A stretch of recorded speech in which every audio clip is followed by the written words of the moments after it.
आज कळमनुरी तालुका वंचित बहुजन आघाडीच्या वतीने समस्त पदाधिकारी कार्यकर्त्यांच्या वतीने 10 डिसेंबर 2024 रोजी परभणी शहरामध्ये असणारे महामानव डॉक्टर बाबासाहेब आंबेडकर यांच्या आवारामध्ये असणारे पुन्हा संविधान कृती याची एका अतिवादीकडून संविधानाच्या पुस्तकी तोडफोड करण्यात आली, नासधूस करण्यात आली। सर्वप्रथम कळमनुरी तालुका वंचित बहुजन आघाडीच्या वतीने या घटनेचा निषेध व्यक्त करतो। तसेच हिंगोली जिल्ह्याचे खासदार कळमनुरीचे विद्यमान यांचा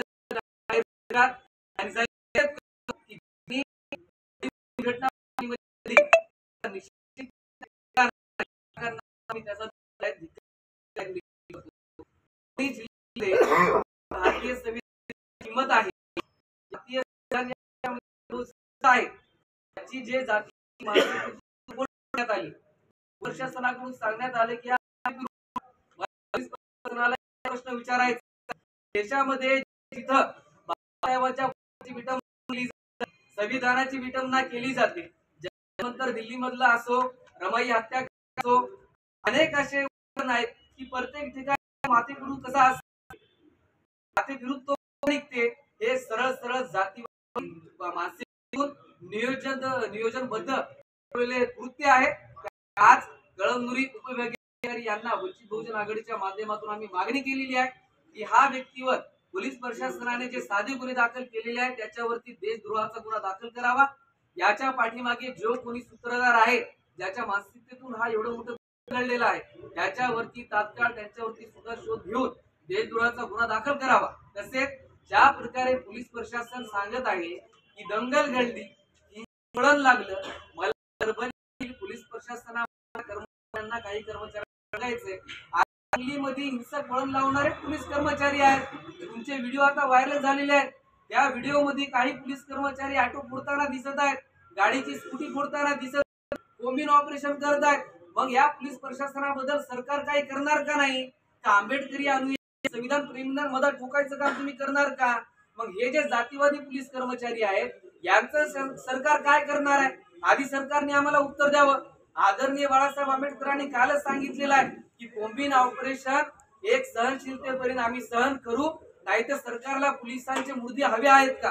आदरणीय बाळासाहेबांनी आदेश जर दिला तर नक्कीच मी आपल्याला जाहीर या जबाबदारीने सांगतो की प्रत्येकाचे मुर्दे आम्हीही पाळल्याशिवाय शांत बसणार नाही। कारण बेकायदेशीररित्या जर हिंसक वळण लागलं असेल, आंदोलन जर कोणी केला असेल तर याचा पाठीमागचा धनी शोधावा, जे काही कायदेशीर कार्यवाही करता येईल ती कार्यवाही करण्यात यावी, त्याबद्दल कोणताही दुमत नाही। पण पोलीस प्रशासनामधले जर काही कर्मचारी जर ऑटो फोडायचं काम करत असतील, गाड्या फोडायचं काम करत असतील, तर त्या कर्मचाऱ्यांवरती सुद्धा देशद्रोहाचा गुन्हा दाखल व्हायला पाहिजे। पोलीसवाले वर्दीमधले गुंडे म्हणून जर तिथे काही पोलीस कर्मचारी फिरत होते त्यांच्यावर सुद्धा तात्काळ त्यांना सेवेतून बडतर्फ करावं लागेल, अशी मागणी आज आमच्या माध्यमातून करण्यात आलेली आहे। आणि मला खरं सांगतो, कळमनुरीचे आमदार असतील, हिंगोली जिल्ह्याचे खासदार असतील, मला तुम्हाला एवढंच म्हणायचं, अरे तुम्ही लाज सोडली का? एवढी तरी लाज बाळगा। ज्या संविधानाने तुम्हाला निवडणूक लढण्याचा अधिकार दिला, मतदान लढण्याचा अधिकार दिला, आज या घटनेला 4 दिवस होत आहेत।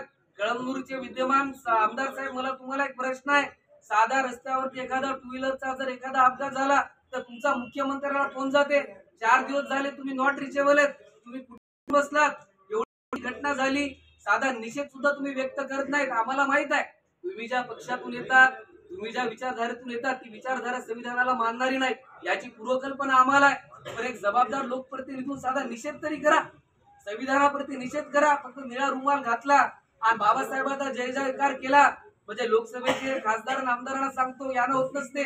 आज संविधान धोक्यात आलेलं आहे, त्याच्याबद्दल स्टेटमेंट द्यायला तुम्ही तयार नाही। आमचे तिथं पोलीस प्रशासन मुर्दे पाडायचं काम करताय, तुमचा साधा फोन काय साधा स्टेटमेंट नाही। तुमच्या या जातीवादी मानसिकतेचा मी जाहीर निषेध करतो। आणि त्या सुद्धा मला कार्यकर्त्यांना सांगायचे की यांचे ज्यांनी झेंडे घेतले होते, जे जे त्यांच्या मागे फिरले, त्यांना मला सांगायचे की त्यांना प्रश्न विचारा की त्यांना संविधान नको आहे का? त्यांच्या शिंदे गटाच्या माध्यमातून परभणीचा कांड झालेला आहे। त्यामुळे मला त्यांचा सुद्धा वंचित बहुजन आघाडीच्या नात्याने त्यांचा सुद्धा जाहीर निषेध करायचा, मी त्यांचा धिक्कार करतो। आणि सरकारला फक्त एवढं सांगतो, आम्ही फक्त आदरणीय बाळासाहेब आंबेडकरांच्या आदेशाची वाट बघत आहोत। कोम्बिंग ऑपरेशन तात्काळ बंद करा। तुमच्या पोलीस प्रशासनानं जाळपोळ तिथं काही कर्मचाऱ्यांनी केलेली आहे, त्यांच्यावरती सेवेतून बडतर्फ करा, त्यांच्यावरती गुन्हे दाखल करा. अन्यथा आम्ही सुद्धा आक्रमक भूमिका घेतल्याशिवाय शांत बसणार नाही. त्यामुळे सरकारला एवढीच मागणी आहे, तात्काळ कोम्बिंग ऑपरेशन बंद करावं, देशद्रोहाचा गुन्हा संबंधितांवर दाखल करावा, त्याचा पाठीमागचा कोणता धनी होता तो शोधून काढावा आणि पोलीस प्रशासनातील ज्या कर्मचाऱ्यांनी ऑटो फोल्डे स्कूट्या फोल्ड्या त्या व्हिडिओ जे सोडलेला आहे त्याची तात्काळ चौकशी करून त्यांच्यावर बडतर्फ करण्याची कारवाई करावी, एवढीच वंचित बहुजन आघाडीच्या माध्यमातून विनंती करतो.